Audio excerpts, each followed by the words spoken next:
Malian refugees doing what they can to lead a normal life, far from home. More than 4,000 have made the journey to this part of western Niger to escape the fighting between Tuareg rebels, Islamist groups and the Malian army. Since the coup of April this year, the Malian army has abandoned the north of the country, leaving it under rebel control. Mintou Amidou was forced to flee Mali without her family.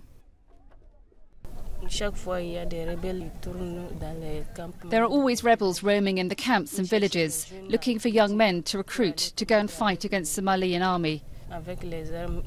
So that's what we're afraid of. We also hear of rebels who rape people, so that's why we got scared and left the village.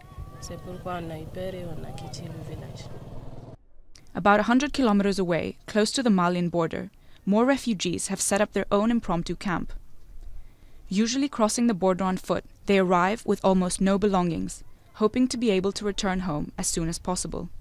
But the Malian army is far from being able to regain control of the country, meaning their stay here has become open-ended. We hear them saying every day, recapture the north, recapture the north, recapture the north. That's why I say we have to wait and see. There's also Ansardine, there's the MNLA. Which one is going to dominate us? Who will we belong to? That's why I say we don't know if we're going to be cooked in oil, fried in oil, boiled in water or grilled on the fire. The UN's refugee agency is building a more permanent camp, with better facilities nearby. It will be able to hold up to 13,000 people and has been placed further away from the border to avoid being caught in any crossfire. The UN estimates that there are more than 40,000 Malian refugees in Niger, a situation that could still get worse.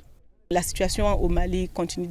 situation in Mali continues to be very volatile, so we cannot exclude the prospect. We don't wish it, but if things don't work out with all the negotiations, certainly we cannot exclude getting more refugees. Trucks bring in new arrivals to the camp. At least these refugees have been able to bring a few belongings with them.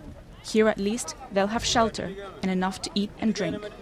A temporary fix to a problem with no immediate end in sight.